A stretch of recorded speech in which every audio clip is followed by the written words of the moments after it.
Good morning dear friends. आज हम बात करने वाले हैं न्यूली मैरिड कपल के बीच में होने वाली जो प्रॉब्लम्स हैं उनके बारे में। क्या होता है अभी बहुत सारे जो न्यूली मैरिड कपल हैं वो एक दूसरे को जानते नहीं हैं, उतना पहचानते नहीं हैं। अभी कोई चारों तरफ से कोई फेवरेबल एनवायरनमेंट उनके बीच नहीं है।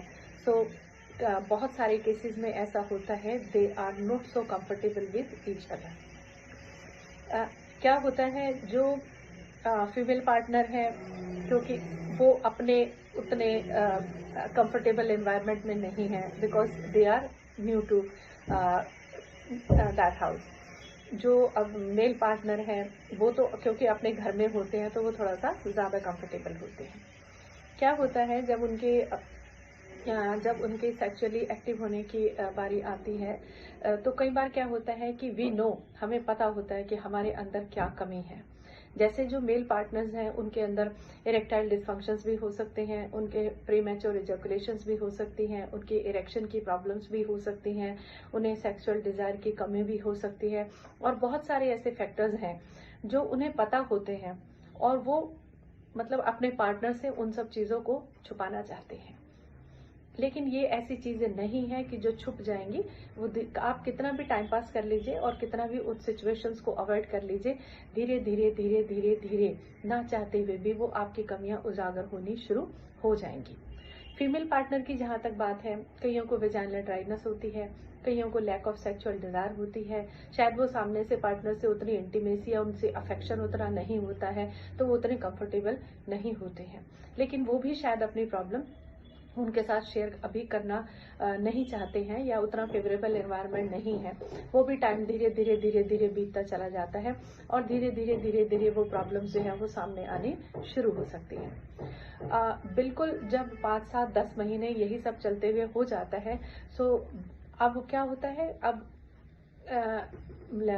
मेल पार्टनर के भी और फीमेल पार्टनर्स के भी अब फैमिलीज इन्वॉल्व होना शुरू हो जाती हैं। हालांकि ये हस्बैंड और वाइफ की बहुत ही कॉमन और बहुत ही पर्सनल में से भी पर्सनल प्रॉब्लम है, जो हस्बैंड वाइफ के अलावा किसी और के साथ डिस्कस नहीं होनी चाहिए।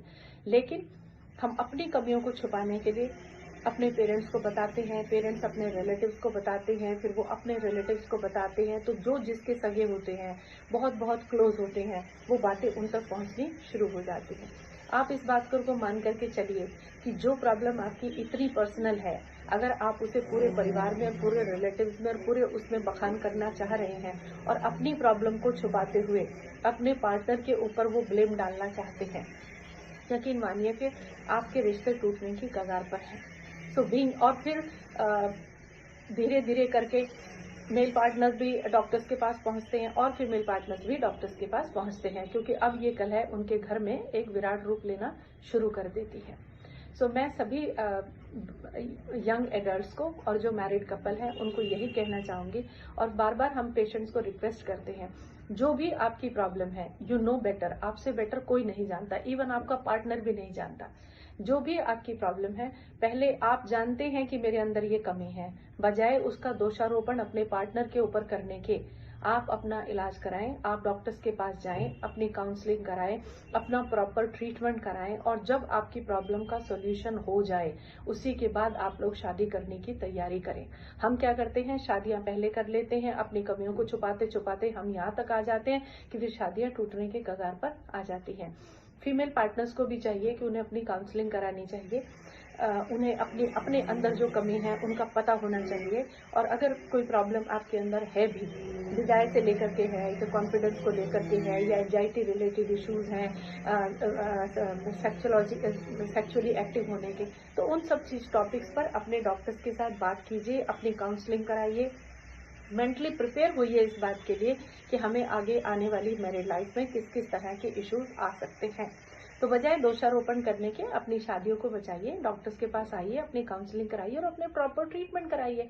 कोई ऐसी प्रॉब्लम नहीं है जिसका ट्रीटमेंट मेडिकल साइंस में अवेलेबल ना हो, और एक कंफर्टेबल एनवायरनमेंट एक दूसरे को दीजिए, एक दूसरे को साथ लेकर के चलिए, साथ छोड़ने के बहाने मत ढूंढिए, साथ लेकर के चलने के उपाय कीजिए। And we are always there counselling के लिए भी और सेक्सुअल प्रॉब्लम्स के लिए भी, मेल और फीमेल दोनों तरह की प्रॉब्लम्स के लिए we are happy to help you. Thank you.